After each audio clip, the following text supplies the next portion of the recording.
திருச்செந்தூரோட முருகனோட குடமுழுக்கு நிகழ்ச்சி நடக்குது. இப்போ ஏராளமான பக்தர்கள் எல்லாமே வந்துட்டு இருக்காங்க. ஸோ இப்போ அவங்களுக்காக அந்த மருத்துவ உதவிகள் எந்த மாதிரியான அந்த முன்னெச்சரிக்கை நடவடிக்கையாக செய்யப்பட்டிருக்கு? 108 ஆம்புலன்ஸ் பொறுத்த வரைக்கும் 20 ஆம்புலன்ஸ் வந்து கோயிலை சுற்றி நம்மளுடைய பப்ளிக்காக இருக்கும். ஏதாவது எமர்ஜென்சி தேவைன்னா அரேஞ்ச் பண்ணியிருக்கோம்.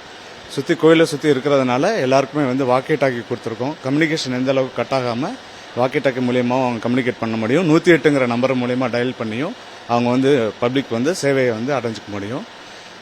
கோயிலை சுற்றி இருக்கிற ஆம்புலன்ஸ் அத்தனையுமே வந்து இங்கே எமர்ஜென்சி கேர் சென்டர்னு ஒரு கேர் சென்டர் செட்டப் அரேஞ்ச் பண்ணியிருக்கோம். இந்த எமர்ஜென்சி கேர் சென்டரில் டாக்டர்ஸ் இருக்காங்க, பாராமெடிக்ஸ் இருக்காங்க.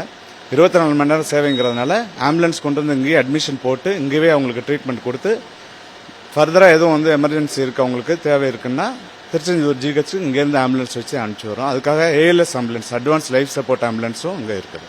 இப்போ மோஸ்ட் ஆஃப் வந்து இங்கே வந்து மயக்க போடுறவங்க எல்லாமே பார்த்தீங்கன்னா இன்னும் டீஹைட்ரேட் ஆகிருப்பாங்க.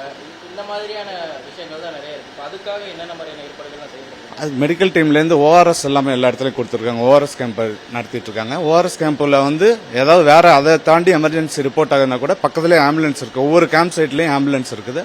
அந்த ஆம்புலன்ஸ்ல ஏற்றி இங்கே அனுப்பிச்சிடுவாங்க எமர்ஜென்சி கேர் சென்டருக்கு. இங்கே ட்ரீட்மெண்ட் பண்ணிட்டு தேவைன்னா ஜிஹெச்க்கு வந்து நம்ம அனுப்பிச்சிடுவோம். மூச்சுத்திணறல் ஏற்படுறதுக்கு வாய்ப்புகள் இருக்குது. கூட்டத்துடைய நெரிசல் காரணமாக மூச்சுத்திணறல் இருக்கும். அதுக்கு என்ன மாதிரியான முன்னெச்சரிக்கை? மூச்சுத்திணறல் ஏற்பட்டவங்க இருந்தாங்கன்னா உடனே சென்சிடைஸ் பண்ணி வாலண்டியர்ஸ் இருக்காங்க. பக்கத்துலேயே அவங்களுக்கு வந்து ஸ்ட்ரெச்சர்ஸ் கொடுத்துருக்கோம். கூட்ட நெரிசலில் சிக்கினாங்கன்னா உடனே பார்த்து அந்த வாலண்டியர் ஸ்ட்ரெச்சரை வித்து ஏற்றி பக்கத்தில் இருக்க ஆம்புலன்ஸ்க்கு அனுப்பிச்சிடுவாங்க. இல்லை மெடிக்கல் கேம்புக்கு எடுத்துகிட்டு வந்துருவாங்க. அங்கேருந்து நம்ம வந்து ஷிஃப்ட் பண்ணி கொண்டு வந்துடுவோம். மெடிக்கல் கேம்ப் எத்தனை சார் அமைச்சிருக்கோம்? அது மெடிக்கல் டீம் வந்து ஒரு 12 டைம் அனுப்பிச்சிருக்காங்க. 12 கேம்ப் அனுப்பிச்சிருக்காங்க. அந்த 12 கேம்ப்லேயும் வந்து நம்ம ஆம்புலன்ஸ் சர்வீஸ் இருக்கு. எங்கெங்கெல்லாம் மெடிக்கல் கேம்ப் அமைச்சிருக்கு சார்? ஏன்னா குறிப்பாக பார்த்தீங்கன்னா பஸ் ஸ்டாண்ட் இருக்குது, ரயில்வே ஸ்டேஷன் இருக்குது. இப்போ இந்த மாதிரியான இடங்கள்ல எல்லாத்துலேயுமே பிளேஸ் பண்ணிருக்காங்க. கூட்டம் எல்லா இடத்துலையுமே இருக்கும். அது மருத்துவத்துறை சார்பாக வந்து கோயிலை சுற்றி உள்ள முக்கியமான பப்ளிக் ஆர்கனைஸ் ஆகிற இடத்துல எல்லாத்துலேயுமே மெடிக்கல் கேம்ப் வச்சிருக்காங்க. டெம்பரவரி பஸ் ஸ்டாண்டில் இருக்குது. அப்புறம் வந்து கோயிலை சுற்றி உள்ள எல்லா ஏரியாவிலும் இருக்குது.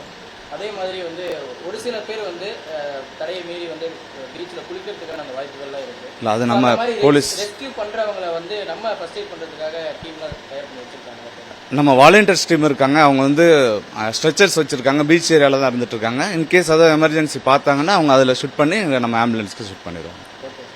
தேங்க்யூ. சார் உங்கள் பேர்? Prasad, regional manager, 108 ambulance service. Okay, thank you.